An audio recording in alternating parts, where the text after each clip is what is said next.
game na. No?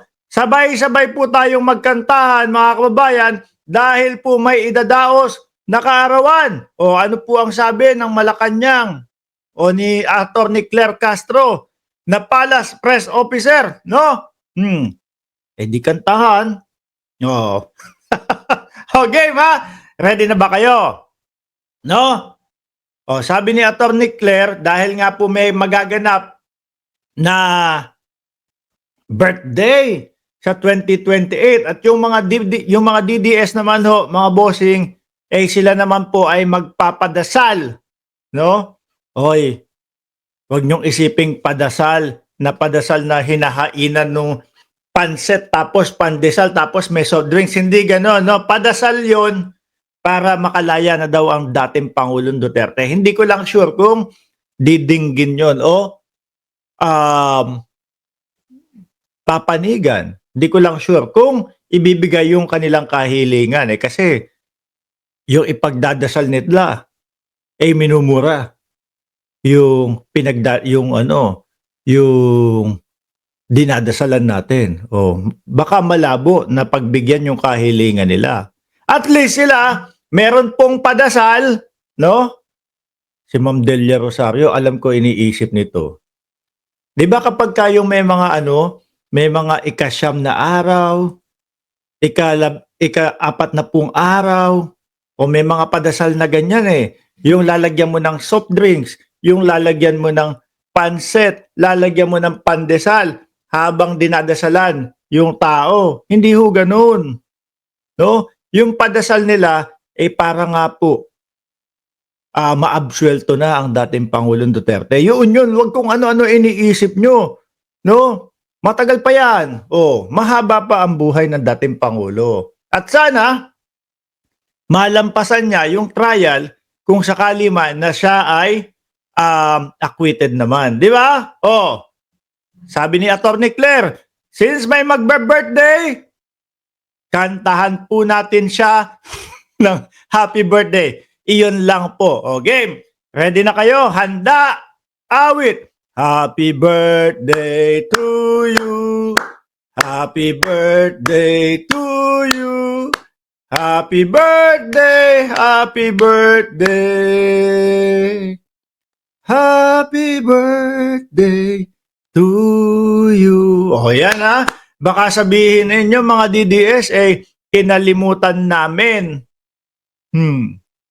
At least kahit kami bumate at kinantahan pa namin ng happy birthday. Tama nga naman si Atty. Claire Castro. May birthday. Di kantahan. Saan po ba merong birthday yan na hindi po kinantahan yung may birthday? Lahat naman po yan di ba? At least hindi tayo nakalimot. Cake, pag cake, baka humiling pa ng cake, wag na. Okay na yung kanta, di ba? Sabi ni Tommy One Squad, happy birthday in ICC. Sabi ni MC Abocal Studio, advance happy birthday, more birthday to come.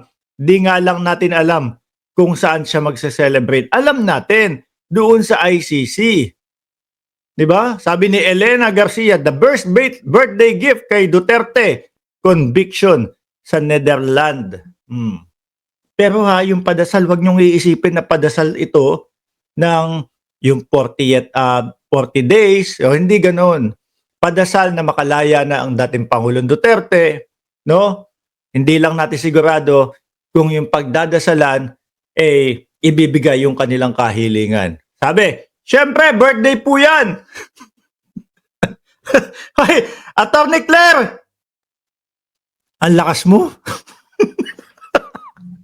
Tiyak, no? Manggagalaitin na naman yung mga DDS dito. Diba? Atty. Claire, ang lakas mo. Ikaw yung talagang magaling. Malakas mang asyar. Totoo. Manggigigil na naman yung mga DDS. Sasabihin, hoy Claire, hindi ka bagay dyan. Siyempre, birthday po yun. Kailangan po nating maging maligaya ang taong nagbe-birthday. At wini-wish po natin siya ng happy birthday. Correct nga naman. Ano pa ibang sasabihin mo doon sa nagbe-birthday? 'Di ba? Hindi naman pwede yung condolence. Oh, happy birthday with matching kanta. 'Di ba? With matching kanta. Oh, baka gusto nyo pang ulitin. Wag na, sintonado ako eh. Okay na yun. Dating Pangulong Rodrigo Duterte, happy birthday po sa inyo. Ayan. Sa 28, manonood na lang po kami nung padasal sa inyo ng mga DDS. Uulitin ko po, sa ikatlong pagkakataon, hindi nga lang namin sure kung yung kanilang wish para kay dating Pangulong Duterte ay maibigay. Dahil nga po, yung pagdadasalan nila, yun po yung sinabihan ng stupido. No? Yung pagdadasalan po nila, yun po yung yun po yung sinabihan ng PI. Oh. Kaya medyo questionable sa atin kung magagampanan o magagrant yung kanilang wish. Sabi ni Roberto E.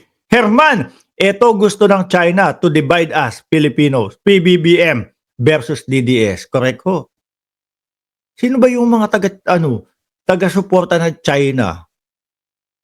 Etong mga to, no? Kaya pala nag-umpisa sila ng mga mautog-mautog para para magulo talaga ang bansang Pilipinas. Ay, nagigets ko na. Kaya naman pala. Anyway, eto. Attorney Claire Castro ulit, mga kababayan. Dakuin ho natin. Nako, meron pong bagong paeme na naman yung mga DDS. At wala pong iba kung hindi yung zero remittance daw po week. Zero remittance week. Yan. Kasi yan daw po ang gagawin ng mga DDS. Itatapat ko ng week na yan yung aking pagpapadala. O, di ba? Alam nyo, yung mga ganitong estilo nila, mga kababayan, hindi ko alam kung nag-iisip ba yung mga DDS para i-announce nila ito, yung ganitong mga, wag tayong magpadala, no? Para kay Duterte. Kasi birthday niya. Kinantahan na nga ng happy birthday. Ganyan pa yung gagawin ninyo. Hindi ko, kagaya na lang ho, no? Dito sa channel natin. Mayroon hong mga DDS na papasok dito sa ating live, sasabihin, Hoy Mark, nag-unsubscribe na ako sa'yo. Ganun. Yung tipo bang kailangan ma-hurt nila yung feelings ko? No? Sa 445 subscribers, 445,000 subscriber, may magsasalita, Hoy Mark,